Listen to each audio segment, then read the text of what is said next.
Les Camerounais ne sont pas seulement au nombre de 18 dans la course. Des stratégies de course sont montées à l'avance, comme nous le fait savoir le capitaine Tekoufokou Damien au début de cette troisième étape très redoutée de 139 km entre Bafoussam, Fumban, Bafoussam. Oui, on est concentré pour aborder l'une des deuxièmes étapes très compliquées pour ce tour. On va continuer à se donner à fond comme hier pour qu'on puisse le garder et attendre l'étape décisive à Bouya pour la fin du sacre. Et je pense que si on traverse ces deux étapes, n'importe comment, le maillot va rester Cameroun.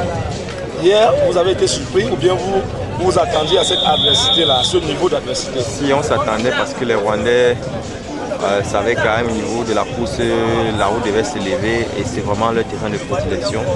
Donc aujourd'hui, on va essayer d'envoyer certains de nos éléments à l'avant pour un peu les faire sortir de leur gong avant la montagne parce que s'il faut travailler pour venir avec eux au pied de la côte, ce sera trop facile pour eux de nous faire vraiment une grosse surprise. Donc je pense qu'avec les coachs, on va envoyer des coups, des échappées le matin pour pouvoir obliger aussi certains adversaires à se mettre au travail. Jérémy Zeke ne porte plus le maillot vert. Il sera un des équipiers sur qui compter. Maintenant, je ne me retrouve plus trop avec la pression d'être un leader, mais plutôt la pression d'être un bon équipier et c'est ce que je sais faire de mieux. Un qui sera fier de voir encore le spectacle aujourd'hui, c'est Jean-Pierre Copénol qui nous fait sa lecture. Je pense qu'on va retrouver quasiment les mêmes coureurs qu'hier parce que ce sont les meilleurs grimpeurs. Les Rwandais, on sait qu'ils sont très forts en montée, en côte. Je crois qu'on va retrouver quelques Rwandais à condition qu'ils aient retrouvé leurs bonnes jambes parce que hier ils ont fait quand même pas mal d'efforts. Clovis sera là, c'est certain, parce que Clovis a l'air vraiment en super forme. Il faudra encore un équipier pour être avec lui dans la finale. Mais je pense qu'on va avoir... peut-être bien que le Tour du Cameroun va jouer aujourd'hui. Mais enfin, il y a tellement de favoris. Il y a quelques coureurs qui sont en quelques secondes en tête de classement général que tout peut changer très vite. Mais je pense qu'on va avoir du spectacle aujourd'hui. Le spectacle, il y en a eu. Dionedor Simo Sando démarre la course au sprint au point où la population massée le long des rues de Bafoussam n'ont que quelques secondes de bonheur. Son accélération brutale éclate le peloton et quelques coureurs sont déjà lâchés dès les premiers kilomètres. Si nos deux amis du Congo démocratique dossard 101 et 103 ont pu supporter, le dossard 31 Sébastien Chabert du club Cantal Auvergne va abandonner. Simo Sando prendra 19 secondes d'avance et fera travailler les adversaires pendant les 26 km jusqu'à l'entrée de Fumbot. Rattrapé par le peloton, Simo passe le relais à trois autres Camerounais, Herman Yemele, Hervé Ralumba et Jérémy Zeke qui lancent une attaque. Ils sont suivis par Noufou Minougou, le Burkinabé dossard 63 et Médéric Klein, dossard 53 du club de la défense française. Assis comme dans leur fauteuil, collés aux roues des Camerounais, le Français et le Burkinabé admirent les relais des Lions.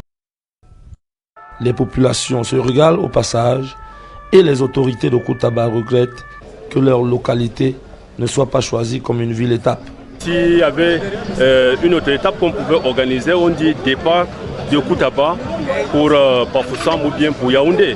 Je crois que ça nous aurait intéressé, ça aurait aussi animé plus la population de Koutaba. Les minutes sont comptées et il n'y a pas de temps à perdre.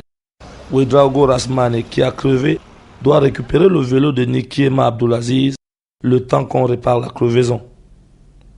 Après réparation, Abdulaziz au dossard 62 doit ramener le vélo 61 à son propriétaire. Des équipiers souvent porteurs d'eau qui acceptent volontiers d'être sacrifiés, c'est le cas de Clovis Ngewa de la SNH. Bon, dans une équipe, c'est vrai, tout le monde peut ne pas être gagnant. Il y a ceux qui amènent les gagnants, il y a ceux qui soutiennent les gagnants. Depuis bientôt 4 ans, 5 ans, 6 ans aujourd'hui, mon rôle exceptionnel est d'aider mes leaders à faire le meilleur, à donner le meilleur d'eux. Déjà, j'ai changé le vélo avec le maillot jaune à Bess qui a crevé. J'ai pris son vélo, on a changé la roue. Et après, j'ai changé le vélo au capitaine qui a chuté. Et je lui ai remis le vélo. Et à chaque tour de rôle, il faut absolument remettre le vélo parce qu'il ne doit pas traverser avec mon vélo. Et à l'entrée de la ville de Foumban, j'ai crevé encore moi-même. C'était alors la pire des choses. Après le boulot ingrat, il crève sa roue arrière pour rattraper les coéquipiers partis. Le sacrifié doit rouler comme un bolide, seul en queue de peloton.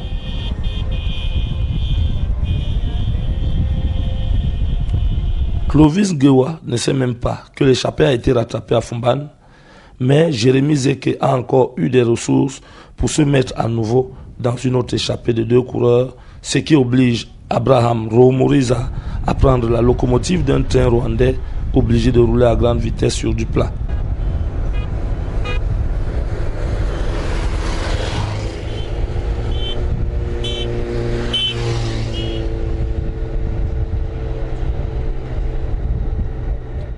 Juste à 70 km de Dépal, ils nous ont piégés et puis leur piège ça a tenu. Les Rwandais rattrapent Zeke au pied de la côte de Bafoussam, mais avaient oublié Cissé Isiaka dans leur roue. L'Ivoirien est le premier à attaquer.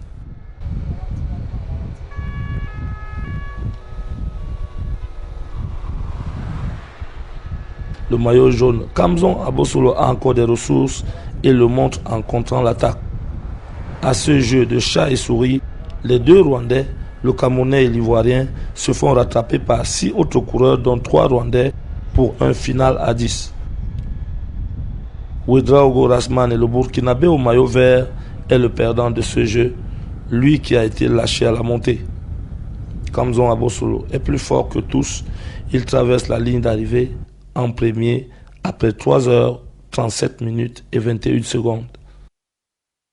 Oui, je disais que les Camerounais ont répondu aujourd'hui et pour moi je suis très content, je suis un président comblé et je n'ai pas pu retenir ma joie, ma fierté, de manière spontanée exprimer cette joie et en allant embrasser les enfants qui font le cyclisme. Parce que sans ces enfants, la fédération n'existe pas.